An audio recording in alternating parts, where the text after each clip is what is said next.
When I was 5, my grandmother severed my ties with my birth parents for a mere $300. Over 2 decades later, they learned I had invested $3 million in transforming her old home into a luxurious villa. This news pushed them over the edge.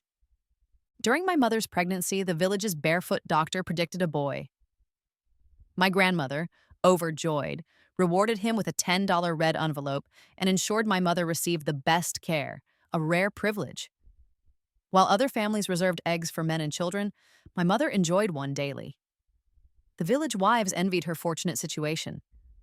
However, the moment I was born and my grandmother saw a girl wrapped in the blanket, her expression turned dark.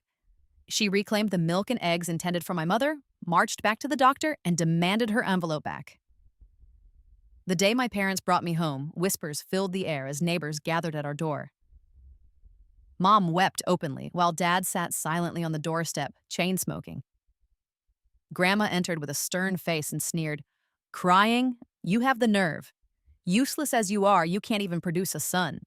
Must be my bad luck marrying this jinx into the family." Dad was upset. "If this doesn't work out, we'll have another. We need a boy. What else am I supposed to do?" Mom pleaded, "I promise I'll give you a son." "If you don't," Dad threatened, "I'm fine with divorcing you for someone who can." In the 90s, with strict family planning enforced, my parents were desperate. As soon as Mom recovered from childbirth, they would try again for a boy, hiding away whenever she was pregnant. This cycle lasted 5 years. Finally, they had my brother. Mom carried him home beaming and paraded him around the village. Meanwhile, I subsisted on meager and infrequent rice soup. To them, having a son was paramount. To my grandmother, I was a financial burden who could have been abandoned at birth. Physical punishment was commonplace. Grandma had a volatile temper and a booming voice, while my focus remained on my next meal. At 5, it was time for school. However, they had exhausted their savings trying for a boy and refused to pay for my education. After much deliberation, they decided to marry me off as a child bride to save on food expenses and receive a $300 bride price. My grandmother, upon learning of their plan, scolded my mother fiercely. "A beautiful little girl sent off to be ruined? Is that how I raised you?" Mom argued, "It's family business, none of your concern." "Our savings are gone trying for a boy," Mom pleaded, holding my brother. "Besides, they promised to treat Anya well. Don't you worry." "If you won't keep Anya, then I will." Grandma slammed her fist on the table and took me away. "You said it, Mom," Mom shouted after us, "and this child is no longer ours." I later learned that Grandma, realizing they had depleted their funds trying for a boy, secretly sold her silver bangles to raise over $300. The journey to Grandma's house took us across a small river. She offered to carry me, but I insisted on walking, clutching her calloused hand tightly.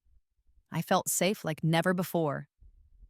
My aunt's face fell when she saw us. Grandma patted my shoulder and introduced me. "This is your aunt. Say hello."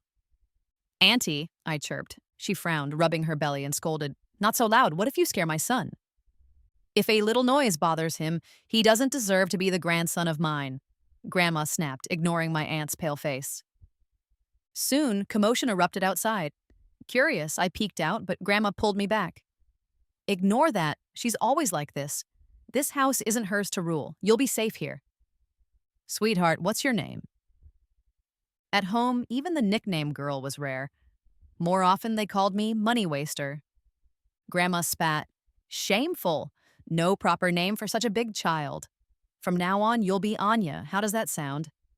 I whispered, smiling. "Anya?" Then I ran into Grandma's embrace, joyful. "Thank you, Grandma. I love the name Anya." "That's wonderful to hear," she said, gently patting my head. I inhaled her soapy scent, and it felt surreal. That evening, when my uncle returned from work and learned the situation, he had mixed feelings. Though Grandma hadn't consulted them before bringing me, he knew he could support another child with his factory job. It wasn't a financial burden, so he agreed. My aunt's face darkened when my uncle consented to keep me. She dragged him into their room. Even with a wall between us, her voice was loud and clear. "Are you crazy? Raising a child isn't like keeping a pet. You have to feed, clothe, and educate her. Too much money to throw around? You want us to starve?" "Will you stop?" Uncle pleaded. If you don't want this child, just say it. I'll go to the hospital tomorrow and get rid of it. No point bringing them into the world to suffer. I didn't mean it like that. Grandma sat there pale, silent. I cautiously walked over and tugged at her sleeve. Grandma, can you send me back?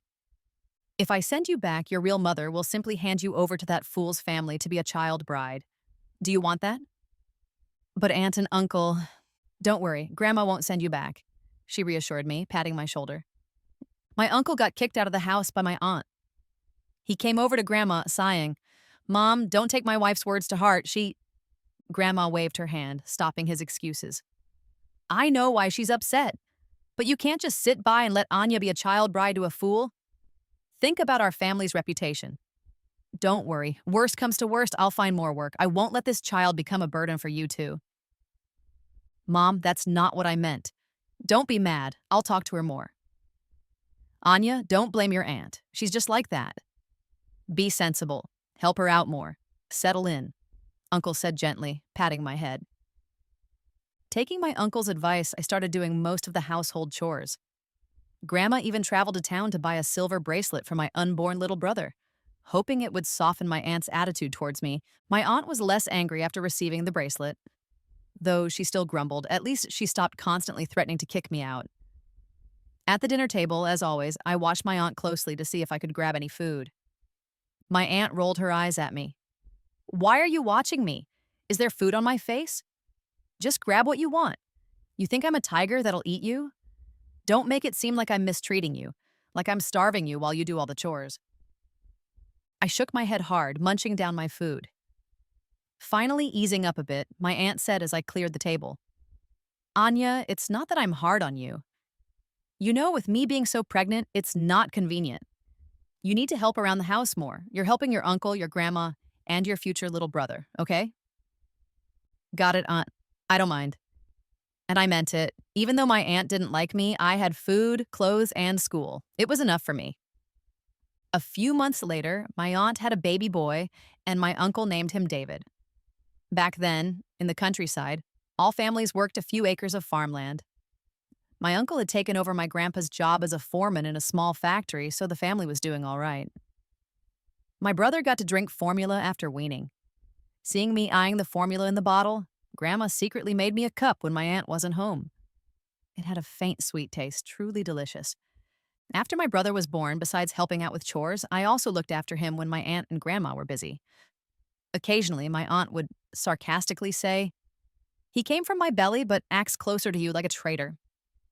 In 4th grade, I won first prize in a school essay competition and was awarded $10. I rushed home, eager to share the good news. But as soon as I walked in, I saw my aunt sitting there with a sour face, and she saw me and banged the table. "Where's the $10 I left on the table this morning?" I shook my head. "Aunt, what money? I don't know."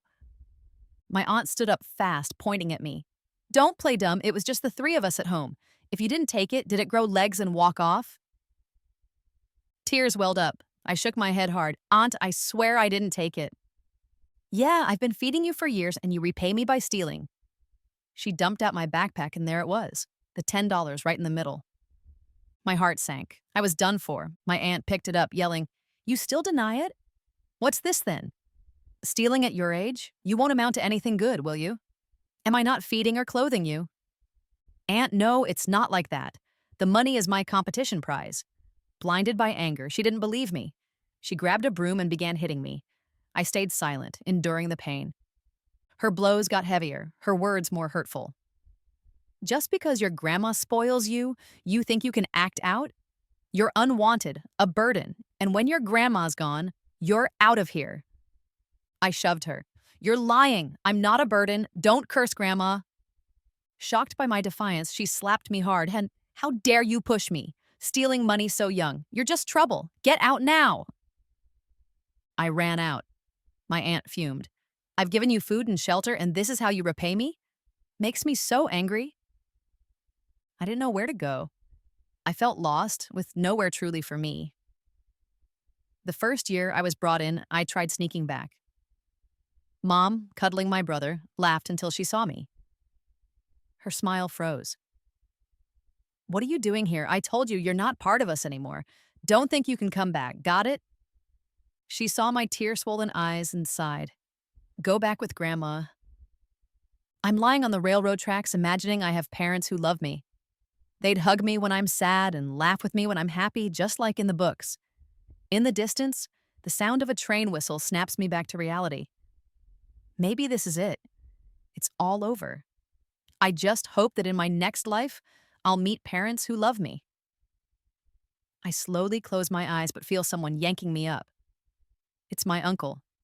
He pulls me away from the tracks, visibly shaken. His face is stern and he doesn't say a word as he carries me back home on his shoulder. As we near the house, I hear Grandma angrily yelling, I was only away visiting family for a few days and you kicked Anya out? What were you thinking?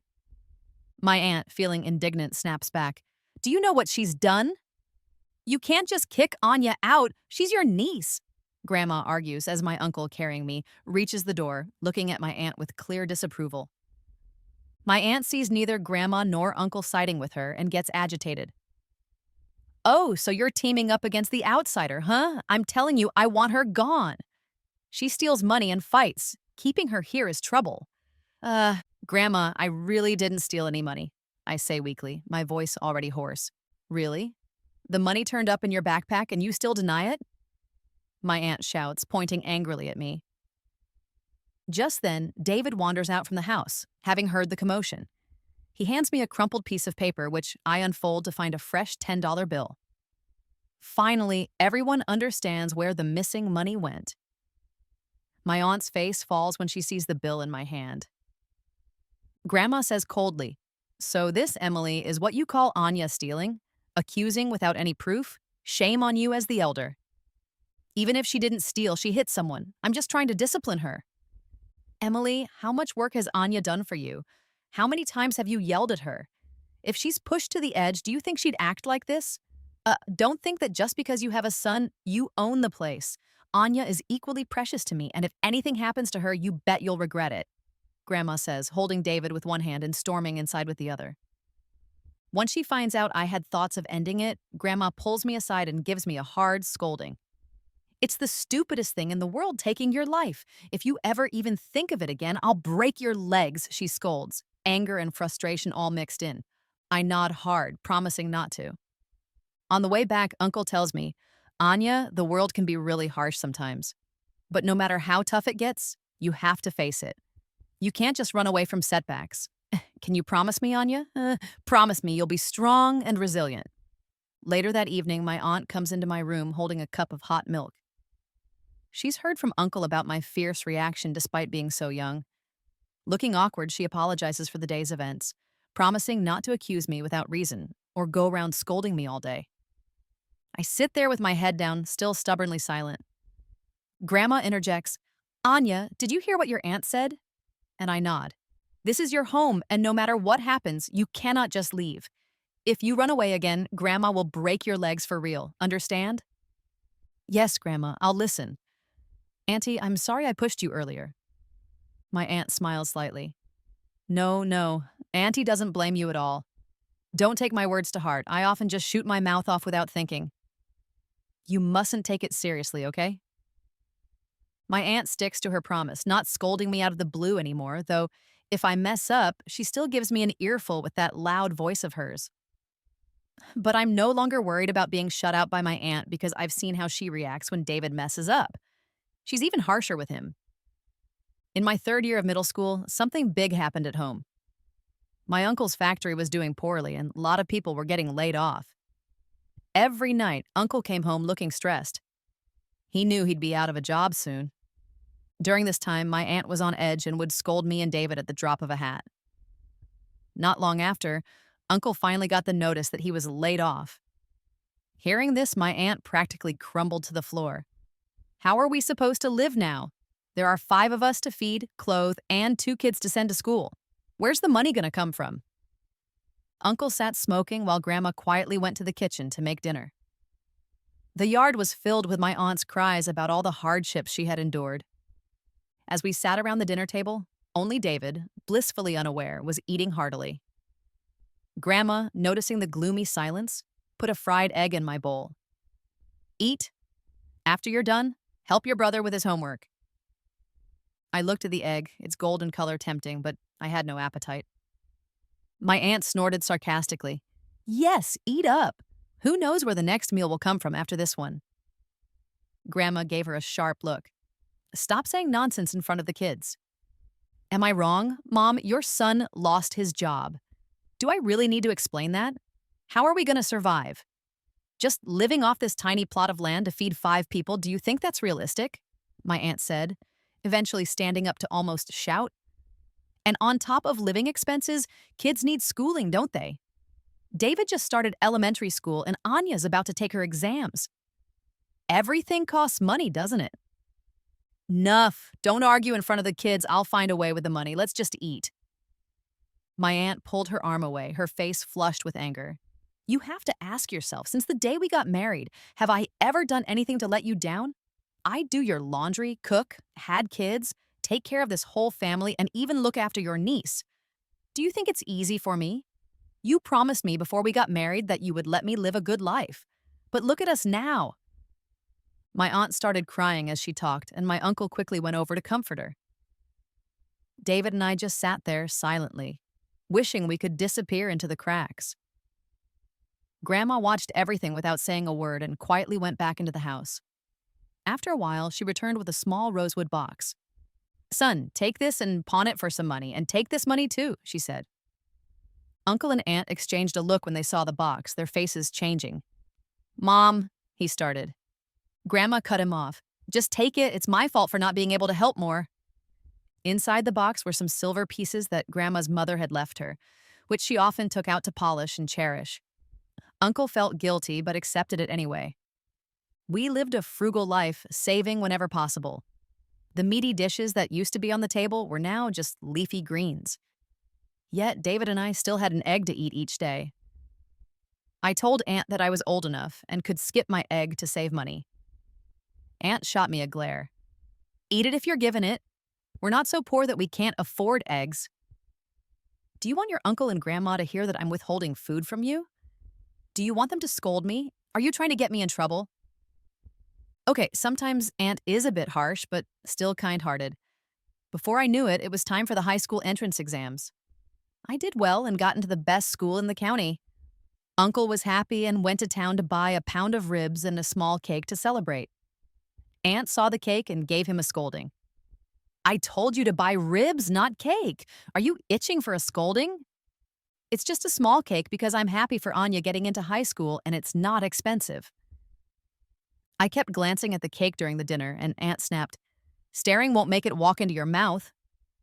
Eat your dinner first, then you can have cake. Even though the cake was tiny with just a little slice for each of us, and the icing was overly sweet, it was still the most delicious thing I had tasted. A few days later, after working in the fields, my grandma, aunt, and I caught sight of my mom. She forced a smile when she saw me and said, Anya, wow, you've grown up so much. Grandma gave a cold huff. Say what you came to say and don't pull her around. Anya's been working all day and needs a rest. Mom seemed a little intimidated by her mother and hesitated. Ma, I came when I heard about my brother losing his job. Wanted to see how you're doing. Things must be tough now, right? I kept my lips sealed, but Aunt was visibly irked. I think you're just rubbing salt in the wound. What are you talking about? I'm here to offer advice. Anya just graduated middle school and could start working. Peter from our village mentioned taking people to work at the factory, earning around $1,000 a month. If I could start earning, then maybe... Aunt's eyes lit up, but Grandma firmly objected. No work for her. Anya will be going to college. I won't allow it. Mom tried to persuade her.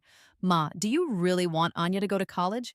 That's so expensive, and with my brother out of work, how will you manage? I'm just looking out for you. Sis, Mom said, turning to my aunt. Anya should repay you, right? If Anya goes to work with Peter, there's a finder's fee of $500.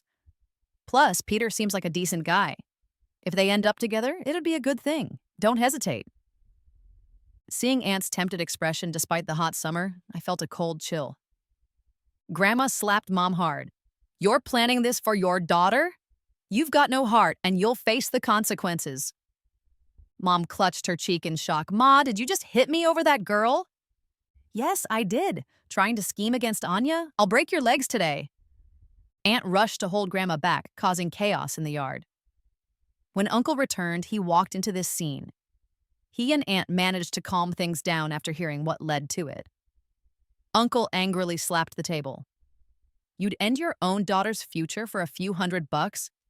Have you been living these decades for nothing? Let me make it clear. Anya was bought for $300 from your family. Her household registration is now with us. You've got no say in our matters. She's still my daughter, Mom retorted loudly. Grandma snorted. Not raising the child makes you worse than animals. The scolding from her own mother left Mom red and white with anger. Uncle waved her away. You should leave. Visit less often. As long as Anya wants to study, I will support her, even if I have to sell everything. We don't need your kind of care. Realizing Uncle wouldn't converse anymore and Aunt had turned away, Mom awkwardly left. I glanced at Aunt, whose face was as dark as soot. Saying we'll do whatever it takes to put a niece through school? Are you out of your mind? Uncle sternly rebuked her. Anya is excellent and hardworking. What right do you have to decide her future? I didn't read much and couldn't give you a good life. Now, Anya has the chance to make something of herself. As parents, shouldn't we support her? Do you know how much it costs to get her through high school and college? Where will the money come from? Even if your mom's jewelry chest had 10 more boxes, it wouldn't be enough. Uncle pulled out a stack of fresh 100-yuan bills and stuffed them in my aunt's pocket. Turning to me with a grin, Anya, go to school without worry. I can afford it. Aunt stared at the 1,000 yuan and swallowed hard. Where did you get so much cash? Don't worry, this money is clean. I earned it myself. After my aunt pressed him, we found out that Uncle had gone out to look for work. He stumbled upon a robbery on his way home and, without hesitation, chased after the thief. He actually managed to retrieve the stolen goods. The owner was so thankful that they offered him a pile of cash on the spot. Uncle waved it away, saying it was nothing.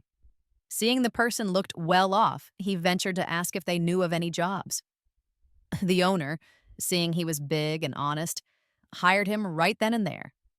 Uncle accidentally landed himself a decent job. The pay was attractive, but it required a lot of travel. Aunt counted the money, tears falling despite herself. I don't care. As long as you earn money, you can be away for 3 years or 5. She walked into the house, her sobs faintly audible. Grandma patted Uncle on the back. Don't listen to her nonsense. Her strongest trait is just that sharp mouth of hers. If you're really away that long, she'll be the first one to miss you. Mom! Uncle choked up. Then he went inside to comfort Aunt. Tears welled up in my eyes. I turned to Grandma with red eyes. Grandma, I can go to school now? Grandma stroked my hair. Yes, Anya can continue her studies. Be good, don't cry. Study hard in high school and aim for a great college. Make your uncle and aunt proud and shut those shallow folks up. In high school, when Aunt saw me working, she'd always shoo me away from chores. With that time, you might as well study more. Every extra point in college entrance exams can put you way ahead of the others. Your uncle spent so much money for your schooling. You better get into college and not embarrass him. Even though she talked tough, I knew she was soft-hearted inside. The villagers loved their gossip, saying my aunt and uncle were silly for spending so much on a niece while being less attentive to their own son. Upon hearing this, Aunt fired back without hesitation, so they gradually only dared to gossip behind her back. 3 years of high school passed quickly, studying day and night. Grandma watched my chubby cheeks grow thinner with a heavy heart and always found ways to make me delicious meals during summer breaks. However, too tense to relax, I had little effect on my health. David, on the other hand, gained quite a bit. Aunt, without a good mood, teased him, "You're only benefiting from your sister. Otherwise, where'd you get such treatment?" David laughed. Mom, do you know there's a word for you? What word? Mom, admit it. You're jealous of me, right? You cheeky brat making fun of me? You want a good smack? David quickly ran outside. I fought back laughter until it hurt, and Aunt glared, "Go study! Don't just sit there."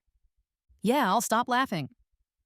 Waiting for college entrance exam results was nerve-wracking. Aunt kept worrying aloud about whether I'd get in or not. Grandma scolded her. Stop talking nonsense all the time. You're just stressing the kid out.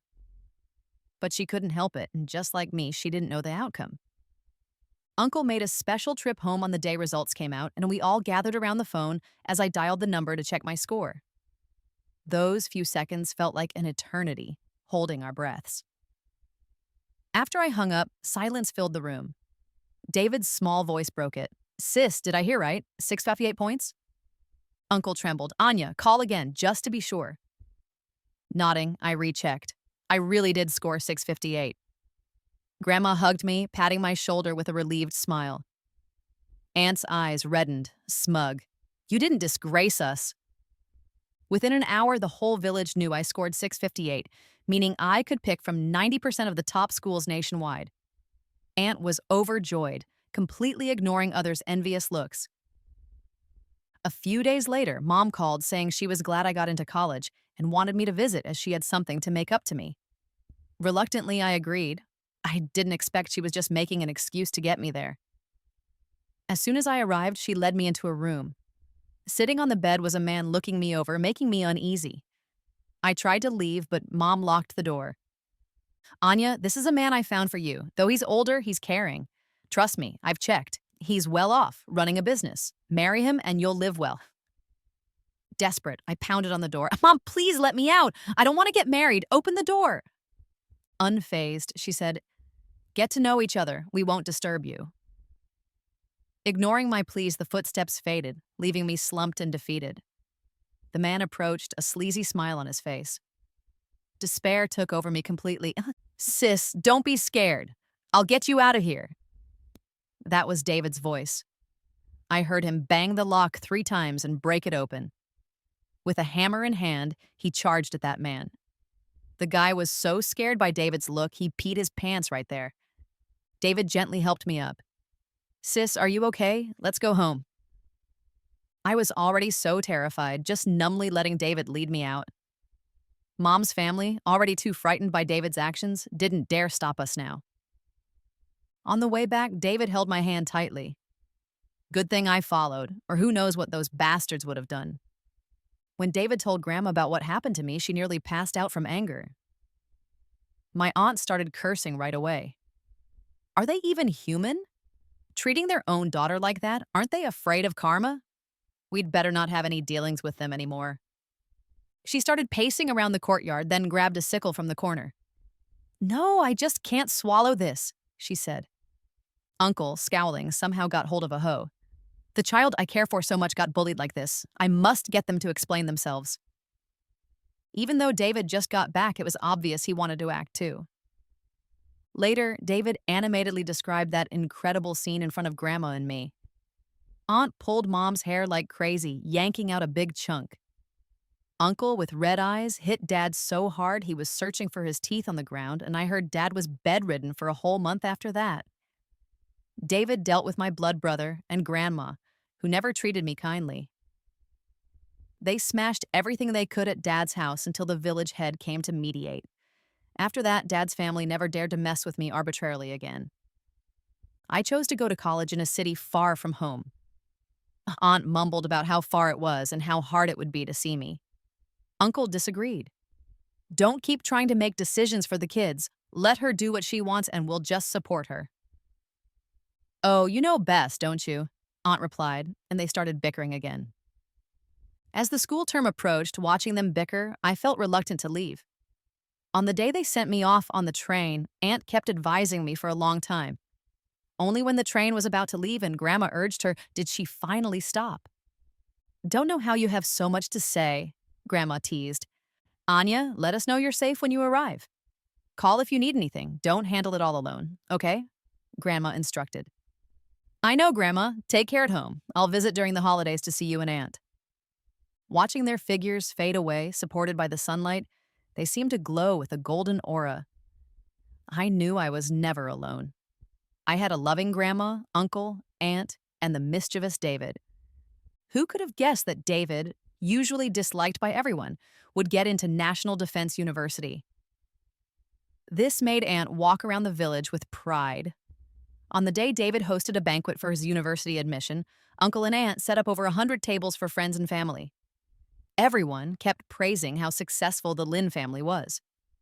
They raised a niece, and in her early 20s, she already has hundreds of people under her command. And because Grandma mentioned not wanting to live in the city, the girl splurged $3 million to turn the old house into a villa. Now David, too, is thriving, having gotten into the National Defense University. Truly proud parents. Sitting at the table with awkward expressions, Dad kept drinking heavily with a sullen face, while Mom wore a sheepish grin. When she saw me, her eyes lit up. She cheerfully came over to grab my hand, but I avoided her, leaving her looking awkward and rubbing her hands together with a smile. Anya, I heard Grandma's house renovation cost $3 million. Listening to her spiel, I knew what was coming. You'd make something of yourself. I'm genuinely happy for you. Back then, giving you to Grandma to raise, we had no choice, you know? Feeding your brother was already a problem for the family. When life got better, I wanted to bring you back, but didn't want to affect your studies. You're my flesh and blood, we're family. Now your brother's all grown up, but still not settled. Could you help him get a property in the city for a marriage proposal? It doesn't have to be big, 60 square meters will do. Listening to her nerve-wracking talk made my teeth ache with anger. How can someone be this shameless? I have a name. I'm Anya, and I have nothing to do with you. Have you forgotten that Grandma paid $300 to take me in? Yes, I remember, but wasn't it a special circumstance back then? Besides, you're still our flesh and blood. She reached out to grab me, but David stepped in front of me. She's my sister. We're the family. You silly child, what's with this family talk? Raising you is one gift, but birthing is also a gift. If I hadn't given birth to your sister, how could she have achieved what she does today? David clenched his fist tightly, and I quickly stopped him. Please don't give me this talk about family bonds. Selling me back then means you're no longer my parents. As for this blood bond, it only brought me pain. Why should I care about it? Aunt came over and caught some of the conversation. She immediately shielded me, glaring fiercely at Mom and shouting, "Have you no shame? When Anya was 5, you thought she was a burden and wanted to sell her for $300 to a fool from the neighboring village as a child bride. If Mom hadn't arrived in time, could Anya be who she is today? You pretended to be kind and urged her to leave school and move to the city for work, just to pocket a $500 finder's fee. When she got into college, you tricked her into coming home, trying to force her to marry a man in his 50s for a dowry worth thousands. And now you're here again, shamelessly asking Anya to pay for a wedding house. Do you think she's an idiot, or am I the idiot here? Let me tell you, Anya hasn't taken a dime from you all these years. If you keep messing with our family, you're gonna regret it." I was so upset, my eyes red as I watched Aunt and David stand guard in front of me, and it was making me sad. Right then, Dad smashed a glass and angrily said, "No matter what, she's still my kid. I brought her into this world, so it's her duty to obey her old man. You dare throw your weight around in my house? You think you're something special." My uncle sternly scolded him, holding back David, who looked ready to fight. Dad glanced up at my uncle, who was well over 6 feet and built like a linebacker, and quickly cowed, saying nothing more. My grandma stepped in, giving my mom, who looked ready to throw a fit, a cold stare. Mom froze halfway to laying on the floor dramatically. "If you keep this up, I'll write you off as my daughter and don't bother coming back." "Mom, no, listen to me." But Grandma already turned her back, unwilling to look at her. Uncle nodded in agreement. "If you bother Anya again, don't expect us to keep in touch." Mom stood there stunned, looking at me for help. "Anya, no matter what, I'm still your mom. I pulled out $300 and tossed it on the floor. "I figured it out, from when you got pregnant with me until I was 5, based on those days' living costs. This should cover it plenty. From now on, don't bother me or my family again." Mom started to say something, but David, grinning, picked the money up. "Mom and Dad can't let money go to waste. If I find it, it's mine now." After that, Mom and her family, unable to stand everyone else's judgmental looks anymore, scurried out of the party. Aunt poked me in the head, pretending to be mad. "Why give them money? Do you have too much to spend? You know what they're like." "I know, of course, I know. Don't worry, they won't dare come back. I won't give them another cent. Whatever I earn, it's all for you." Aunt kept a straight face but couldn't hide the joyful curve of her lips. "I don't have much to spend on you. You should treat yourself well so folks don't say I mistreat you. Uncle's work has been thriving, and his boss really appreciates him. In my second year at work, he got promoted to manager, so now he doesn't have to travel as much. Aunt learned how to use a smartphone and video calls me every day, always chatting about one neighbor or another. Sis, when are you bringing your partner home? Mom's been talking about it, even sneaked off to the town to get her eyebrows done. David's voice comes over the phone. Kids, stop making stuff up. Aunt scolds David off screen, then turns back to me with a smile. Anya, when are you all coming back? Your grandma and uncle are really looking forward to seeing you. Smiling, I reply, Aunt, we booked tickets for the day after tomorrow. We should be home by then. Hearing me, Uncle moves closer. Anya, don't be stingy. Flying takes hours. Treat yourselves to some business class seats so you won't be tired. Aunt nods, agreeing. Yeah, don't save the money. Come back and have your uncle cover it. Why does sis get to sit in business class while I have to squish into a regular seat? Am I not your little treasure anymore? David whines. You're a big guy. What's a little hardship? Quit whining and go make dinner. Uncle snaps. I see Anya's the real child and I'm just the adopted one. David jokes, pretending to be upset. But Uncle and Aunt only focus on their chat with me, ignoring him. Ending the call, Ken, seeing my cheerful face, teases, Why so happy today? Did you win the lottery or something? I give him a playful glare and cheerfully reply, I'm going home soon, that's why. Ken wraps his arms around me. Meeting the in-laws, huh? I'm feeling a bit nervous. I lightly punch him. Who even thinks like that? He just hums, tightening his hug. I hold him close. Some people and things, even if they start on the wrong path, eventually find their way to the right one. And when that happens, no thorns are going to stop the journey forward.